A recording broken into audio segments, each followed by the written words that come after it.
मुंबईमध्ये आणि राज्यभरामध्ये सुद्धा चांगला पाऊस पडतो आहे. दमदार पावसाला आता थोडा उशिरा पण सुरुवात झालेली आहे आणि मुंबईमध्ये तर रेड अलर्ट आहे.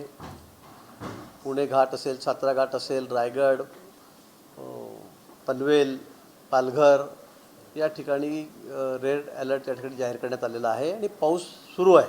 मुंबईमध्ये आता आपण या ठिकाणी मी BMCमध्ये झालेलो आहे. मुंबईत या 12 तासामध्ये जवळपास 200 मिलीमीटरच्या वर पाऊस झालेला आहे. 220, 225, काही ठिकाणी 234 इतक्या मोठ्या प्रमाणामध्ये या ठिकाणी पाऊस होतो आहे आणि त्यातच 2:50, 2:40ला म्हणजे 2:30 वाजेपासून हाय टाईड होतं. त्यामुळे पाणीही बाहेर समुद्रामध्ये जात नव्हतं, समुद्रात पाणी त्याला घेता येत नव्हतं आणि त्यामुळे थोडं पाणी साचलेलं होतं. पण कुठेही कॅज्युअल्टी नाही आहे. ट्रॅफिक जवळपास सगळीकडे सुरू आहे. अंधेरीसारखा तर मार्गावर सोडलं 2-3 ठिकाणी SV रोड तर ट्रॅफिक सगळीकडे सुरूच होती. थोड्या वेळासाठी ती बंद झालेली होती. काही ठिकाणी एखाद्या दुसऱ्या ठिकाणी अजूनही बंद असेल, ती नेहमीच असते. पण BMCने पूर्ण काळजी या ठिकाणी घेतलेली आहे. शासनातर्फे आम्ही सगळी काळजी या ठिकाणी घेत आहोत. मॅनहोलमध्ये परवा जी दुर्दैवी घटना घडली त्यामुळे आम्ही सर्व अलर्ट मोडवर आहोत. प्रत्येक ठिकाणी आमचे कर्मचारी त्या ठिकाणी उभे आहेत. कुठेही दुर्घटना घडणार नाही याची काळजी आम्ही त्या ठिकाणी घेतो. मी सगळ्यांना या ठिकाणी या निमित्तानं विनंती करणार आहे की आपण विशेष करून जे सगळे आता मी बघितलं आहे येताना सगळे आमचे तरुणी सगळे किंवा काही पर्यटक उत्साही सगळे हे पावसामध्ये भिजत आहेत. हाय टाईड असताना आपण उगाच त्या कठड्यावर त्या ठिकाणी समुद्रकिनारी उभे आहोत. पाण्याची लाट मोठी येते अंगावर. मला वाटतं यातून दुर्घटना होण्याची शक्यता असते. एखाद्या वेळेला आपण ओढले गेलो समुद्रामध्ये, पाण्यावर पडलो खाली तर मोठी दुर्घटना घडेल. आणि म्हणून मी सर्वांना विनंती करणार आहे, बीच असतील, बीचेस आहेत आमचे, मग जुहूचं असेल, गिरगाव चौपाटी, कुठेही या ठिकाणी जाऊ नये. कारण हायटाईड समुद्राला आहे, पाऊस खूप चाललेला आहे. विशेष करून पर्यटकांनाही मी सांगेल, राज्यभर ज्या ठिकाणी अनेक ठिकाणी वॉटरफॉल आहेत ते ओसमून वाहत आहेत, दृश्य अतिशय चांगलं आहे, पण आपण घराबाहेर जाणं टाळावं. पाऊस रेड अलर्ट असल्यामुळे खूप मुसळधार सुरू आहे. केव्हा कुठे जास्त पाऊस होईल, कुठे ढगफुटी होईल हे सांगता येत नाही. लाईटनिंग आहे, विजा कडकडत आहेत आणि त्यामुळे मला वाटतं आपण सर्वांनी आपापली काळजी घेणे आवश्यक आहे. शासन म्हणून तर आम्ही काळजी घेत आहोत, पण आपलीही सगळ्यांची जबाबदारी आहे की आता अशा वेळी आपण घराच्या बाहेर जाणं टाळावं. आता शनिवारी सुट्ट्या आहेत, रविवार सुट्ट्या आहेत, आज शाळेला मी सुट्ट्या दिलेल्या आहेत, उद्यासुद्धा जर सुट्ट्या आहेतच. सोमवारी परिस्थिती बघून त्या ठिकाणचे जिल्हाधिकारी आहेत, अधिकारी आहेत, ते त्या ठिकाणी निर्णय घेतील. पण माझी आपल्या सर्वांना पुन्हा विनंती आहे की आपण पर्यटन करू नका, घराबाहेर जाऊ नका. सुट्ट्या 2 दिवस चला लोणावळा खंडाला जाऊन, इकडे कसाऱ्याच्या घाटात जाऊ, इकडे समुद्रकिनाऱ्यावर जाऊ. मला वाटतं सर्वांनी ते टाळलं पाहिजे अशी आमची तुम्हाला सर्वांना विनंती आहे. भाऊ, वसई, नालासोपारा या परिसरात मोठ्या प्रमाणात पूरस्थिती निर्माण झालेली पाहिजे. अनेक इमारतीमध्ये पाणी घुसलेलं आहे आवारामध्ये. त्याबद्दल काय सांगाल? तिकडे कशी यंत्रणा सज्ज आहे? नालासोपारा असेल, वसई असेल, विरार भागामध्ये, भिवंडी भागामध्ये खूप अतिवृष्टी त्या ठिकाणी होते. म्हणजे रेकॉर्ड 100च्या वर गेलं तरी परिस्थिती हाताबाहेरून जाते. पण आज तर जवळपास 230, 235, 240 मिलीमीटर पाऊस हा या 12 तासामध्ये झालेला आहे आणि अजून रेड अलर्ट आहे. मोठ्या पावसाची शक्यता आहे पुढचे 12 तासामध्ये आणि म्हणून आपल्याला खूप काळजी घ्यावी लागणार आहे. त्यात हाय टाईड आल्यामुळे समुद्रामध्ये पाणी जात नाही आहे आणि म्हणून मग शहरांमध्ये पाणी साचलेलं आहे. मला वाटतं सर्व शासकीय यंत्रणा या कामाला लागलेल्या आहेत.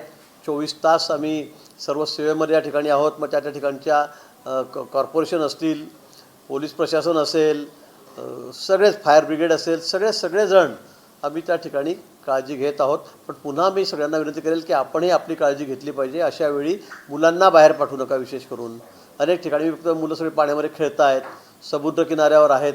मला वाटतं ते अतिशय कटाक्षाने आपण टाळावं. गेल्या 3-4 दिवसात दोन घटना घडल्या, ज्याच्यामध्ये एक लहान मुलाचा जीव गेला आणि जसं तुम्ही मॅनहोलमध्ये पडला त्या व्यक्तीचा जीव गेला. त्यावर विरोधक चांगलेच आक्रमक झाले. महानगरपालिकेने व्यवस्थित काम केलेलं नाहीये, नालेसफाई व्यवस्थित झाली आणि त्यामुळे मुंबई तुमते असा आरोप आहे. याला जोडून 24 तासने जो रियालिटी चेक केलाय त्याच्यात आज सुद्धा मॅनहोलची झाकणं उभी आहेत किंवा झाडांचं ऑडिट बरोबर झालेलं नाही, त्याच्यामुळे धोकादायक अवस्थेत झाडं आहेत, कधीही पडतात. नाही, मॅनहोल उघडे आहेत तर त्या ठिकाणी आमची माणसं उभी आहेत.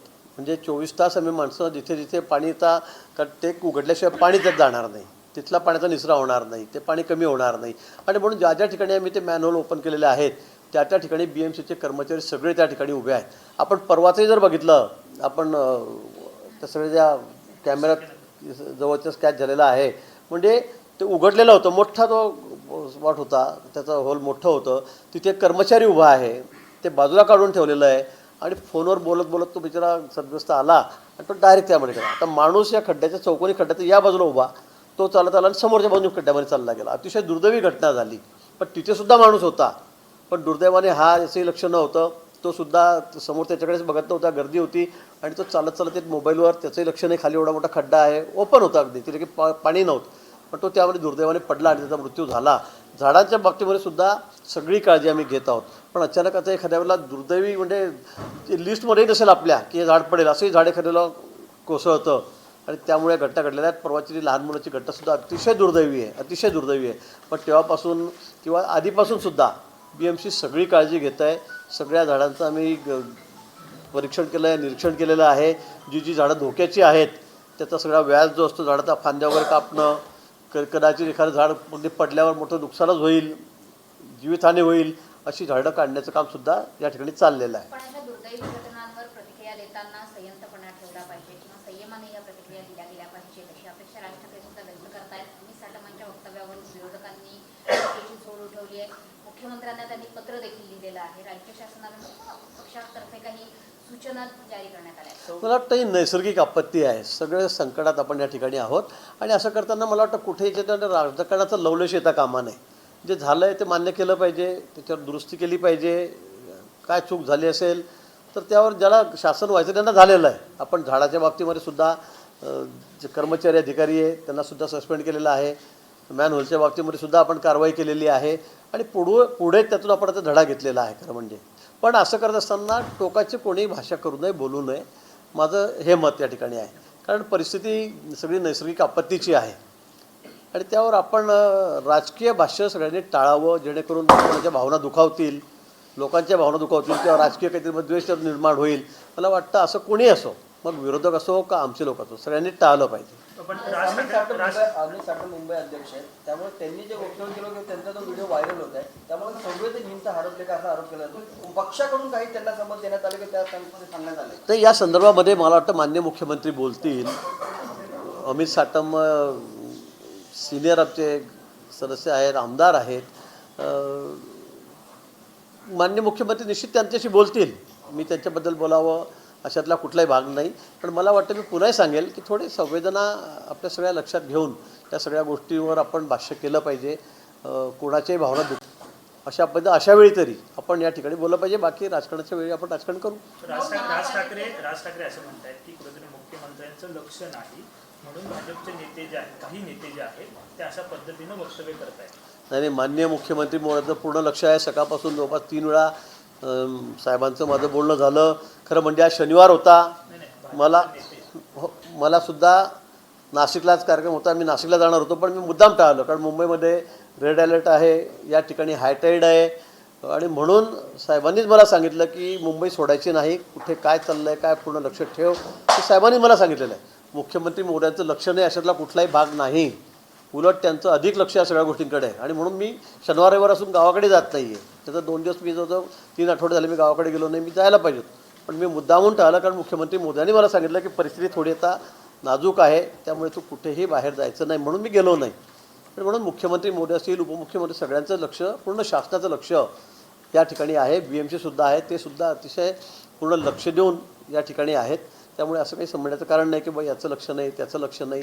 ठीक आहे, आपण राजकीय भाग म्हणून आपण त्या ठिकाणी बोलू, पण शासनाचं पूर्ण लक्ष सगळ्या या आपत्तीच्या परिस्थितीमध्ये आहे. अमित साटम यांनी जे वक्तव्य केलं त्याबद्दल राज ठाकरे असं म्हणतायत की मुख्यमंत्र्यांचं लक्ष नाही म्हणून भाजपचे काही नेते जे आहेत ते असं वक्तव्य करतात. अजिबात तसं नाही आहे. आता अमित साटम का बोलले, हे कशासाठी बोलले हा विषय वेगळा आहे. माननीय मुख्यमंत्री मोदी त्यांच्याशी बोलतील. माननीय मुख्यमंत्री मोदी त्यांच्याशी बोलले असतील, मला अजून माहीत नाही, मी त्यांना विचारलेलं नाही. पण मला असं वाटतं की अशा वेळी पुन्हा मी सांगेल की अशा वेळी थोडा संयम आपण दाखवला पाहिजे. कुठेही राजकीय द्वेष बाजूला ठेवून अशा परिस्थितीमध्ये आपण वागलं पाहिजे आणि बोललं पाहिजे. निश्चित भाजपकडून त्या आमच्या संवेदना आहेत. आमचे नेतेही यापुढे त्यांच्याकडून असं कुणाकडून असं भाष्य होणार नाही याची काळजी आम्ही घेऊन माननीय मुख्यमंत्री महोदय त्यांना सांगतील. भाऊ, महापालिकेवर आपली सत्ता आहे, मात्र मुंबईच्या महापौरांचा वाद झाला आहे विरोधी पक्ष नेत्यांशी. त्यांचं म्हणणं आहे की माझ्या परवानगीशिवाय कुणीही महापौर दालनात येऊन अशा पद्धतीने चित्रीकरण करू शकत नाही. खरं तर पावसाळा आहे, मान्सून आहे, दोन्ही जबाबदार पदावरच्या महिला नेत्या आहेत. मात्र हा वाद बघायचा मुंबईकरांनी की मान्सूनची परिस्थिती कुठे नाही काही वाद बघायची गरज नाही आहे. मला वाटतं महापौर सध्या मी विचारलं सकाळपासून त्याच्या संपर्कात, मी कालही संपर्कामध्ये होतो, त्या अगदी रस्त्यावरच आहे. आजपर्यंत महापौर मला माहीत नाही कोण रस्त्यावर, आताही त्या कोस्टल रोडला उभे आहेत. मी विचारलं तुम्ही येताय का? नाही, मी कोस्टल रोडला, इथे सगळे लोकांना मी काढते, इथे लोक इतकी गर्दी करतायत, त्या बीचवर फिरतायत, कोस्टल रोडवर आहेत, प्रॅक्टिकली त्या सगळ्या रस्त्यावरच आहेत, असं नाही आहे. आता तो वाद कालचा झाला, मला काही फारसं त्यातलं माहीत नाही. मी विधानसभेमध्ये काल त्या ठिकाणी होतो. विशेष सभेची मागणी केली आहे आयुक्तांकडनं उत्तर हवं विरोधकांना मान्सूनच्या समस्यांसंदर्भात. ते बघा, मान्सूनच्या समस्या आज आहेत का? आता विरोधक ज्या वेळेला सत्तेमध्ये होते 25 वर्ष झाले, त्यावेळेला का हा प्रश्न नव्हता का? यापेक्षा गंभीर प्रश्न होता. यापेक्षाही जास्त कॅज्युअलिटी त्यावेळेला झाल्यात. मग उगाच आपण राजकारण कसलं करतो आहोत? त्यावेळेला घटना घडल्या नाहीत का? मुंबई तुंबली नाही का? ट्रॅफिक बंद झाले नाही का? यापेक्षा सुद्धा जास्त मोठा परिणाम त्यावेळेला जाणवला, कमी पाऊस पडला असताना सुद्धा. त्यामुळे मला असं वाटतं की सगळी नैसर्गिक आपत्ती आहे, याच्याकडे नैसर्गिक आपत्ती म्हणूनच आपण बघावं, उगाच त्याच्यामध्ये राजकारण करू नये.